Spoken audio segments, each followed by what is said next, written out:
Om Namo Bhagavate Vasudevaya. Om Namo Bhagavate Vasudevaya. Om Namo Bhagavate Vasudevaya. Srimad Bhagavatam, Canto 6, Chapter 11, Text 24. Translation and commentary by His Divine Grace, A.C. Bhaktivedanta Swami Prabhupada. Aham Hare Tava Padaika Mula. Aham Hare Tava Padaika Mula. Dasanudaso Bhavitasmi Bhuyaha. Dasanudaso Bhavitasmi Bhuyaha. Manah Smare Tasu Pate Gunangste. Manah Smare Tasu Pate Gunangste. Vinita Vak Karama Karotu Kayaha. Vinita Vak Karama Karotu Kayaha. Aham Hare Tava Padaika Mula. Aham Hare Tava Padaika Mula. Dasanudaso Bhavitasmi Bhuyaha. Dasanudaso Bhavitasmi Bhuyaha. Manah Smare Tasu Pate Gunangste. Manah Smare Tasu Pate Gunangste. Grinita Vak Karma Karotu Kayaha. Grinita Vak Karma Karotu Kayaha. Translation. This verse is spoken by Vritrasura. O my Lord, O Supreme Personality of Godhead, will I again be able to be a servant of your eternal servants who find shelter only at your lotus feet? O Lord of my life, may I again become their servant so that my mind may always think of your transcendental attributes. My words always glorify those attributes, and my body always engage in the loving service of your Lordship. Purport. This verse gives the sum and substance of devotional life. One must first become a servant of the servant of the servant of the Lord. Dasanudasa. Sri Chaitanya Mahaprabhu advised, and he also showed by his own example, that a living entity should always desire to be a servant of the servant of the servant of Krishna, the maintainer of the gopis. Gopi bhartuf padakamalayar dasanudasaha. This means that one must accept a spiritual master who comes in the disciplic succession and is a servant of the Lord. Under his direction, one must then engage one's three properties, namely his body, mind, and words. Is there something wrong with that previously? The body should be engaged in physical activity under the order of the Master. The mind should think of Krishna incessantly, and one's words should be engaged in preaching the glories of the Lord. If one is thus engaged in the loving service of the Lord, one's life is successful. The topmost position for the living being is the bottommost. That doesn't seem to make any sense. That's because we're all upside down. They're saying we have the class standing on our head. That was a joke. It's supposed to be a joke. But right now, I'm not sure what's supposed to be serious and what's supposed to be a joke, because we had a little comedy sketch just before the class, but it seemed to be taken quite seriously by everyone who was involved in it.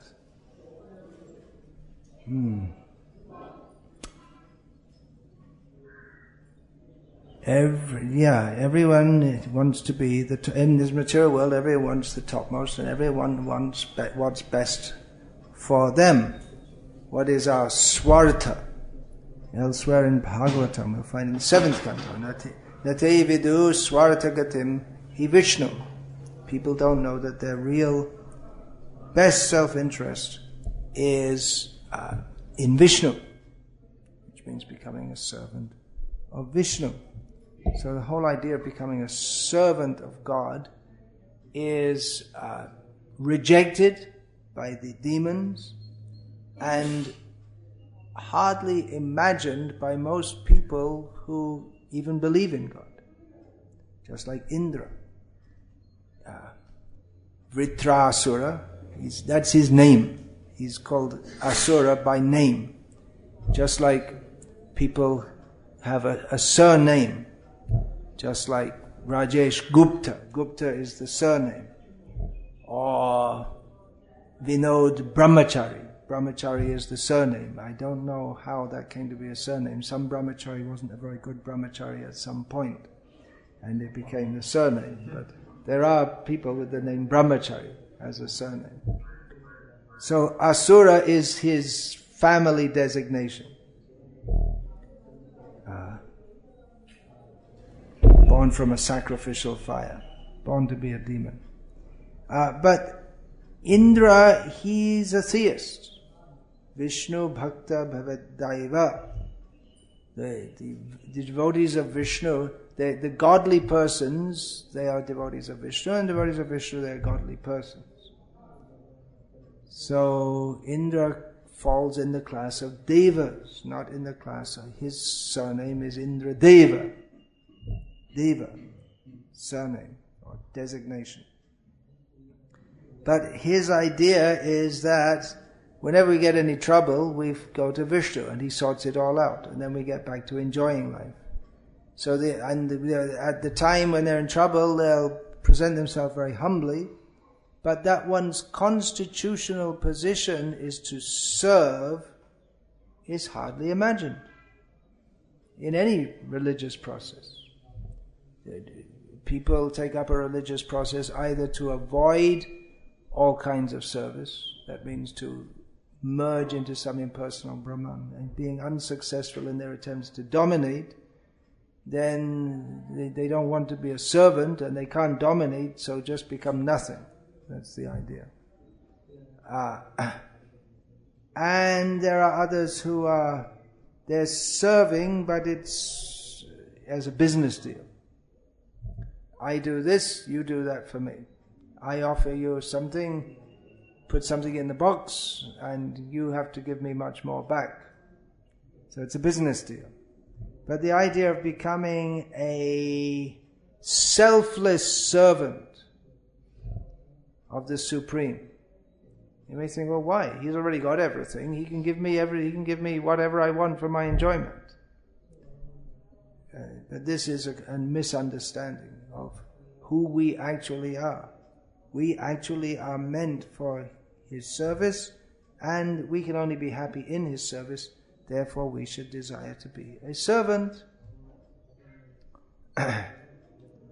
However, in this verse, Vidrasura does not aspire to become a servant directly of the Supreme Lord, but to become a servant of the servant. And by extrapolation, we can understand that means to be the servant of the servant of the servant of the servant of the servant. To be in the very lowest position. Because even if one is the servant of a big person, that's also a big position. Just like the Prime Minister. Actually, in this country they have a Prime Minister, but there's no king. But the minister has to be a minister to a king. A minister means an advisor. So we have the words mantrana, which means advice, and mantri is one who gives advice. But now it's become that the minister has become the king, so to speak. So they kept the name of they borrowed the title from the British Parliament, but they didn't have a king. So maybe he's supposed to be the servant of the president or something like that. And the king also in Britain is just some, what is that? Constitutional monarchy. It means it's a show. It's not a real king. So the Prime Minister is supposed to be the first advisor. And actually in Vedic culture, it's not exactly a servant, because in one sense yes, in another sense no. Because to advise properly one cannot be the paid servant of another. He has to have some independence. And he can't be submissive to or dependent on the other. Therefore, the Brahmanas were the advisors. They were socially, in many important respects, superior to the king, and they took the minimum. They didn't live a luxurious life at the expense of the king, so that they could maintain their independence. The story is given of Charnakya. He, when he felt he lived very simply, even though he was ruling the kingdom, but when he felt that his his ability to advise the king was compromised, then just quit. That's all. The independence is required means he has to be able to say whatever is required to the king, whether it's palatable to the king or not palatable to the king. So another kind of servant, there are major servants also. In the British household of the lords, there'd be the butler, whose position is the chief servant, who's a personal servant to the lord, and there are all the sub-servants. There's a whole big establishment, all kinds of people. If you find in Vedic culture, the servants of the king, there are people whose job is just something like to collect one herb in the morning and rub it into a powder and put it in the mixture of the king's bathing water, and that's all it. This Jailalita also, it was reported that she kept one servant only for making Horlicks. So that's the kind of thing that kings have. They keep all kinds of servants who don't really have much to do, but it boosts their image and their ego to have lots of servants. And then there's the chief servant. And as described in the famous of those of lovers of comical English literature in the something Wodehouse, Jeeves stories. The servant is actually, the butler is actually more intelligent than the person who's employing him is actually a bit of a doofus or stupid person. And the butler actually, although appearing to be very humble, he actually controls him, and anyway. But it's different with Vishnu, because he actually is the most intelligent and the most knowledgeable, and therefore it's worthwhile to be his servant. And to be the servant, why should one be the servant of the servant? Why not be the servant directly? Well, the idea is that, there's a great humility in that. One thing is to aspire to be the servant of the servant of the servant. Not that, because if one desires to be something very big, then there's some idea of competition with the Supreme Lord. And it might appear like that, because those who are the very intimate servants of the Supreme Lord, they appear to be almost from an external perspective, they might appear to be in competition. Actually not competition, but they're equal or more than equal. And therefore we find that the cowherd boys, they climb on the back of Krishna, treating him as an equal. Arjuna also apologized to Krishna. What is that verse from Gita? Very nice verse.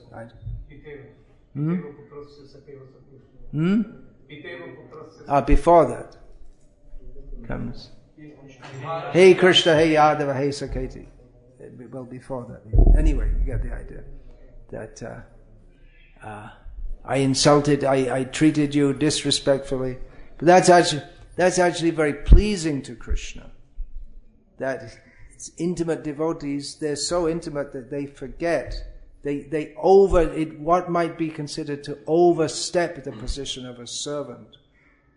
And the exemplars of this are the gopis of Vrindavan, which is very difficult to understand, and therefore in some Vaishnava Sampradayas they don't touch that subject matter, or they even think that someone who oversteps the position of a servant, they don't understand the intimacy of Leela, and therefore they think that the gopis or Balaram becoming an elder brother, there's something wrong with that. There's so much in the attitude of being a servant that they can't understand that the Supreme Lord, sometimes he likes to play also. And therefore he has devotees who take that role. As a king has the Vidushaka in all cultures, the jester, whose role is he can joke with the king and call him a fool and everything. But it has to be funny, not just calling him a fool. There are so many stories. Srila Prabhupada used to narrate Gopal Ban stories. For instance, one day Gopal Ban walks into the court and the king asks him, Gopal, what's the difference between you and an ass? So he's insulting him. And Gopal, standing there, walks toward the king, counts his footsteps. 1, 2, 3, 4, 5, 6, 7. Reaches up to him and says, 7 steps, Your Majesty. So he can do that. If anyone else does that, then he gets the Islamic State treatment, off with his head. So the king, he appreciates that also. There's not everyone that can do that. And it can be a dangerous job, because the king might be in too much of a bad mood someday. He's also governed by dharma. Then he also has his ministers there who advise him, well, it won't look very good if you chop off your jester's head. And anyway, if you do that, there'll be no one to joke with you in future. And no one else will want to be your jester. So, the position of being a servant of a servant. Why is that? Because actually Krishna, he sees his devotees as more dear to him than himself. So we can better please Krishna by becoming a servant of his servant than becoming a servant of him directly. This is very advanced theology. Because most people, even if they believe in God, they don't believe he's a person. If they believe he's a person, they still don't think he's a servant. He thinks, well, every person's meant for serving me, so God's also meant for serving me. And then, if you get the idea of being a servant, well, the idea of being a servant of the servant, it's the highest theology. Therefore, Srila Prabhupada writes here, this verse gives the sum and substance of devotional life.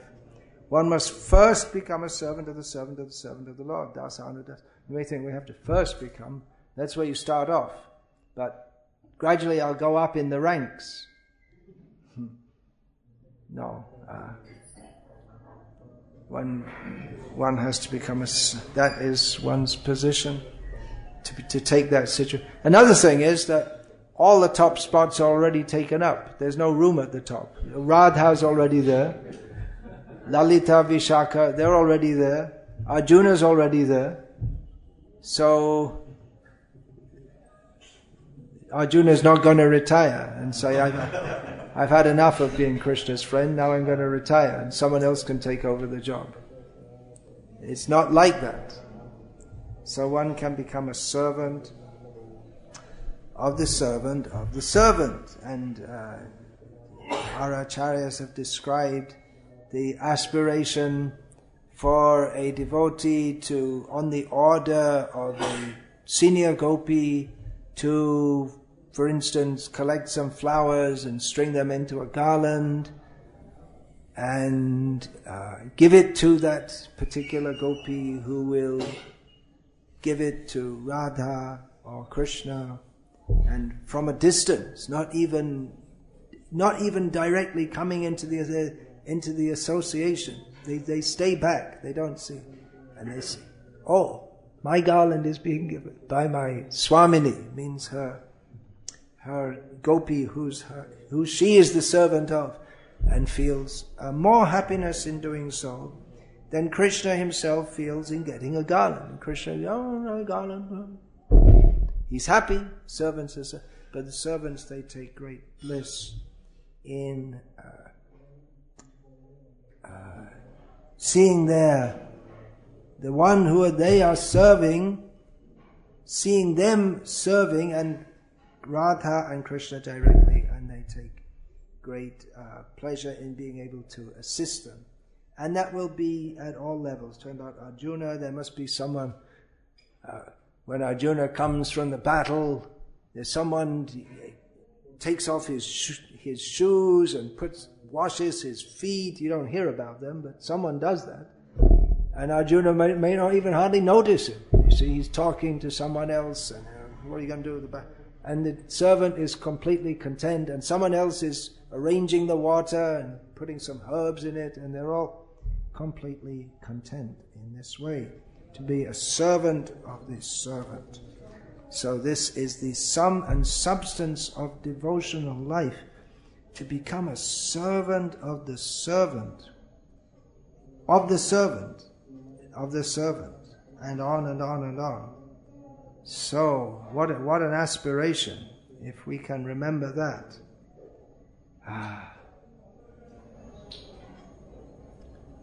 This Vritrasura, he prays like this.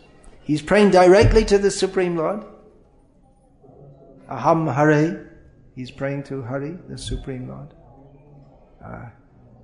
Srila Prabhupada translates Hare as "Oh my Lord," but clearly it's Hari, the Supreme Personality of Godhead. He's praying directly to him to become a servant of a servant of the servant of someone who is serving at your lotus feet. So it's not that becoming a servant of the servant of a servant, you're somewhere down in the kitchen scrubbing the floors, and the Lord never sees you, doesn't know who you are, doesn't know what your name is. One has it's both direct and from a distance. The Supreme Lord is completely aware of you, and you are completely aware of him. But at the same time, we want to offer the service through another servant. And we may think, well, not only are the top jobs filled up, but even the subaltern jobs are filled up, but there's room. There's room up there. Krishna can expand himself as many times as are needed for the job, as he showed to Satya Nagnajiti when he subdued the 7 bulls who that was the requirement to marry the daughter of Maharaj Nagnajit, is to subdue these 7 bulls, and no prince could subdue even one of them. But Krishna did so and expanded himself into 7 forms to do so. And in this way he addressed the doubt, not the doubt but the apprehension within the mind of Nagnajiti, that, well, Krishna already has 6 wives, so I'll be quite happy to be his wife and just seeing him sometimes, and I won't get that much opportunity to serve him. But by expanding himself into 7 forms, Krishna showed that I can be with them, each one of them, and with you also. And he expands himself into as many forms are required for service, for accepting service. Again, Krishna has unlimited cows and cowherd boyfriends, and they all want to intimately serve him, and their mothers and fathers also want to intimately serve him, but they don't get the chance directly. So Krishna expands himself as the calves and the cowherd boys And in this way, all the cows also want to serve Krishna directly as mother by feeding him. They all get the opportunity to serve Krishna directly when he takes the form of the cow. Any number of forms. There are plenty of room. Krishna can and will expand himself. So this is a major theme in the Srimad Bhagavatam about becoming a servant of Krishna, and in this world also we have to associate with devotees. We may say, where is Prahlad Maharaj? Where is Dhruva Maharaj? Where are such great devotees? But we have to search out those devotees, aspire for the association of devotees, Tanuvang Manobhi, those who have dedicated their mind, their life, their words, their body, everything in the service of Krishna. And we have to associate with devotees and serve them and respect them and know who they are. Not mix up devotees for non-devotees and non-devotees for devotees. There are many verses in the Bhagavatam about this, and it's stressed by Chaitanya Mahaprabhu among the 5 processes of devotional service, which are the most powerful. He says, first of all, association with devotees, sadhu sangha, because if there's sadhu sangha, if we associate with devotees, then certainly all other activities of devotional service will go on.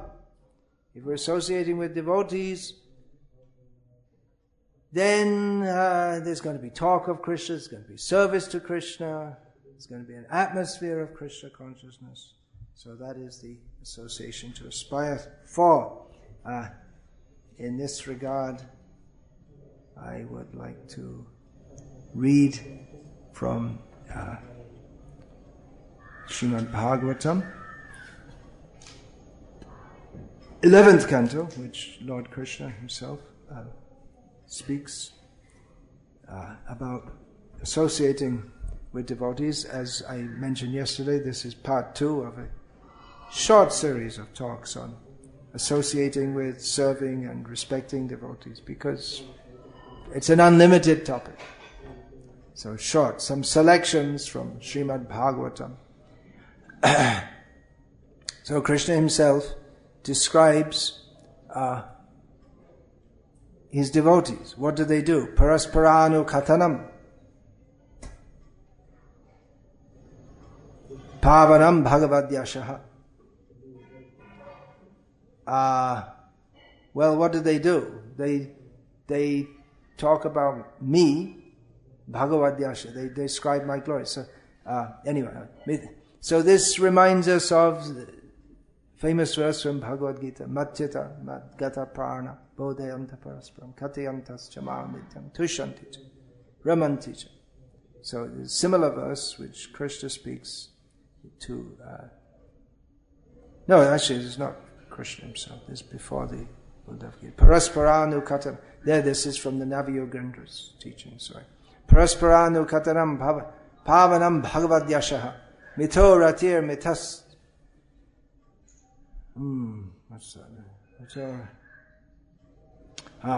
Mito Ratir Mitas Tushtir Nivritir Mita Atmanaha.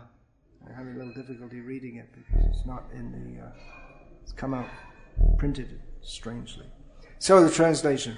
One should learn how to associate with the devotees of the Lord by gathering with them to chant the glories of the Lord, which is what the Srimad Bhagavata, Prabhupada instituted this. Of course, it's a traditional thing. It's not something that Prabhupada invented, but he made this part of life in ISKCON centers, to every day come together, and whatever else we do during the rest of the day, we may talk nonsense the rest of the day and do all nonsense, but at least in the morning we should chant the glories of the Lord by the Srimad Bhagavatam. And the idea is that if we do that, then gradually we'll get the habit of not talking nonsense, and we'll want to do that all the time. So, the devotees of the Lord gather to chant the glories of the Lord. That's what's going on right now. This process is most purifying. As devotees thus develop their loving friendship, they feel mutual happiness and satisfaction. So again, it's reflecting that Madchita Madgata Prana Bodhayanta Parasparam Kathayantas Chamam Nityam Tushanti Charamanti Cha. And by thus encouraging one another, they are able to give up material sense gratification, which is the cause of all suffering. So the purport is given. It's quoting from previous acharyas' commentaries, very relevant to us if we've gathered here together.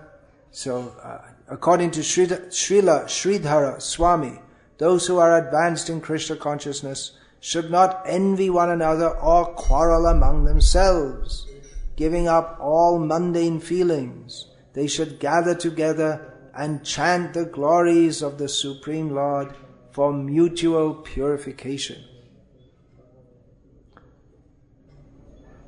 Well, as we regularly gather together and we study Srila Prabhupada's books, it sounds like, okay, we've heard that before.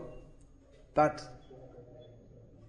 to use that much overused word, this is a very beautiful instruction, is it not? Advanced devotees should not envy one another or quarrel among themselves. Giving up all such mundane feelings, they should gather together and chant the glories of the Supreme Lord for mutual purification. To have a taste to glorify Krishna, to actually feel so inspired that we want to glorify Krishna. So Srila Vishwanath Chakravarti Thakur has pointed out that glorification of the Supreme Lord is especially potent when performed in the association of pure devotees, which again reminds us of the Satang Prasangan Mama Virya Sangvedaha, this verse from Bhagavatam, the glorification. It's difficult to do if you're in association of people who have no interest in or may be inimical to that. It's just not, the feeling isn't there. If we go into a group of Mayavadis, don't go into a group of Mayavadis, but if by chance we happen to be there, then to glorify Krishna, they look at you like with a stone look on their face. Sometimes we're talking to people. I think there's more in the Western countries. They just, you look at, talking, giving a talk, and you look at people and they got a look on their face like a stone wall. Stone-faced look. There's actually a metaphor in English. Stone-faced. They just look like that. There's no feeling, no reciprocation, no appreciation. There's just, they're trying to process you and understand, but there's no heart-to-heart contact, no connect. No connection. So in the association of pure devotees, they appreciate hearing about Krishna. When devotees engage in Sankirtan, chanting the glories of the Lord together, they experience the highest transcendental bliss and satisfaction. So this is really the solution to all our management with any rivalry, and just chant Hare Krishna together. Take satisfaction in that. And then what's the need for rivalry, position? No. Just be happy in glorifying Krishna together. If one is not satisfied in glorifying Krishna, then one may try to get some satisfaction by name, fame, glory, post, position, and so on.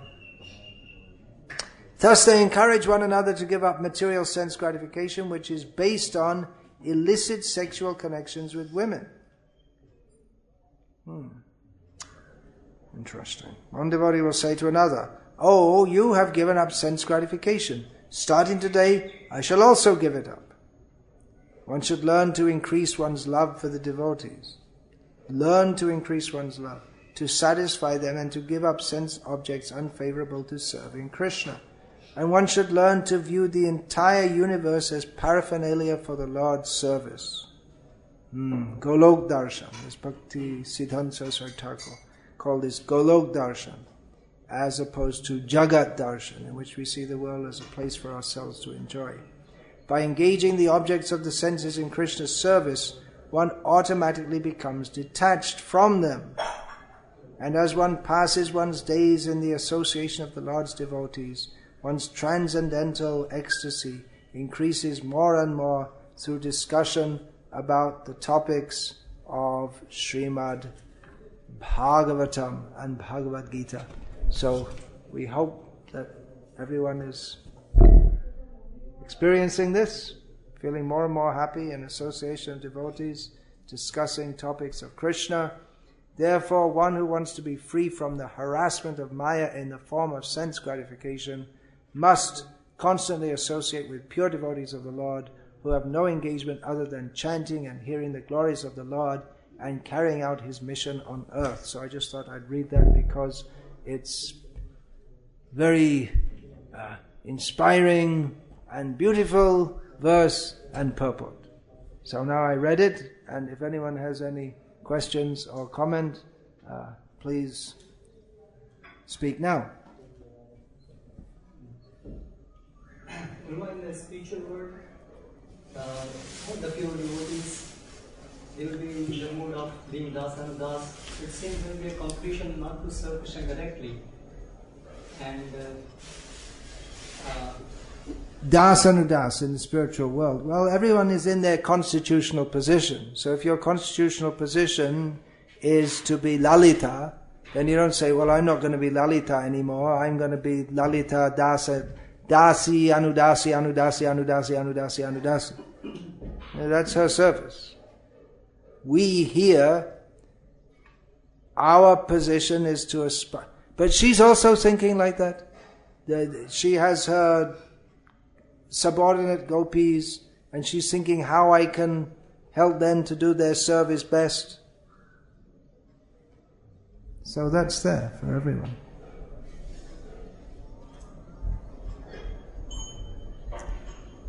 In the spiritual world also, it's not that everyone's thinking about and philosophically thinking about becoming a das, anudas, anudas. It's just natural and they do it. Here we discuss it, there they do it. And here also we should do it, not just discuss it. Of course, Shukadeva and Parikshit, that was their service. One was speaking and the other was hearing.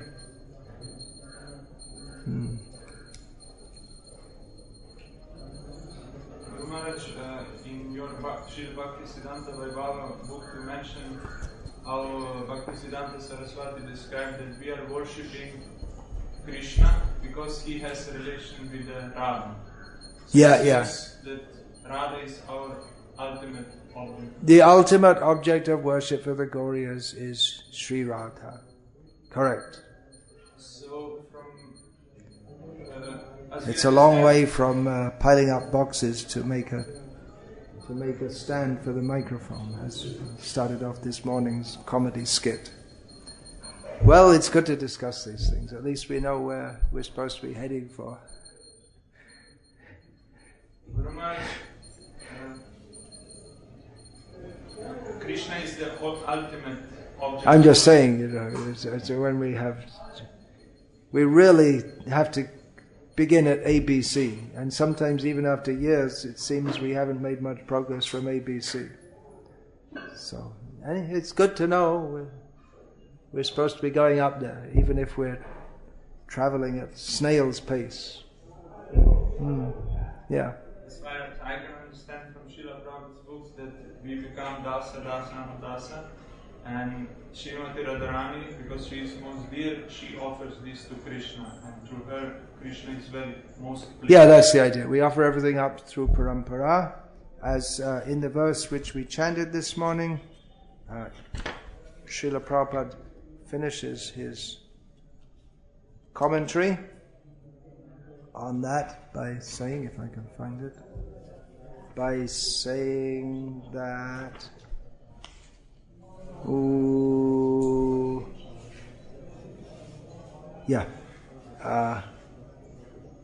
speaking about one should always desire to be a servant of the servant of the servant of the servant of Krishna, a maintainer of the gopis.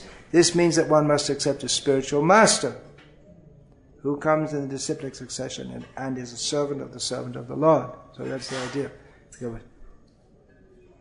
We're servants of our Guru, who is a servant of his Guru, who is a servant of his Guru, who is a servant of his Guru, and it goes up and up and up and up, and eventually reaches to Radha, who offers everything to Krishna. So, yeah. Then it seems from this perspective that Krishna is an ultimate. Yeah. Why? According to Krishna is the ultimate object of service. Krishna is Prabhu. He is Savior. Prabhu means master. He is the one who is to be served. He is the Supreme Lord. Bhoktaram yagya tapasam. Krishna is the Vishay, or the receptacle of to whom all services are. He is the object of love for everyone. And the ashray of love, or in whom the love resides, is Radha. So because Krishna becomes subordinate to love, even though he's the object of all services to be offered to him, but then he also serves her. So it's when we say Radha's ultimate, that's a very esoteric understanding. It's her supremacy is based on Krishna's supremacy. Speaking from the point of view of tattva, although if we speak from the position of pure love, then yes, we only accept Krishna because he has a relationship with Radha. That's not exactly philosophical. According to Vedic understanding, Vedaischa sarvera hameva vedaha. Krishna is the object of love. So this is, there are two currents going on, the ontological, philosophical current and the current of pure love, rasa vichara. The current of rasa. So both are going on. Both are intertwined, both are inseparable.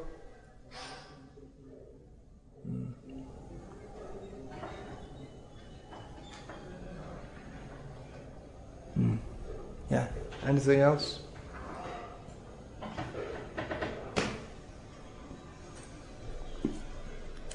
All right. Hare Krishna. We'll finish now. All glories to His Divine Grace, Srila Prabhupada. Hare Krishna.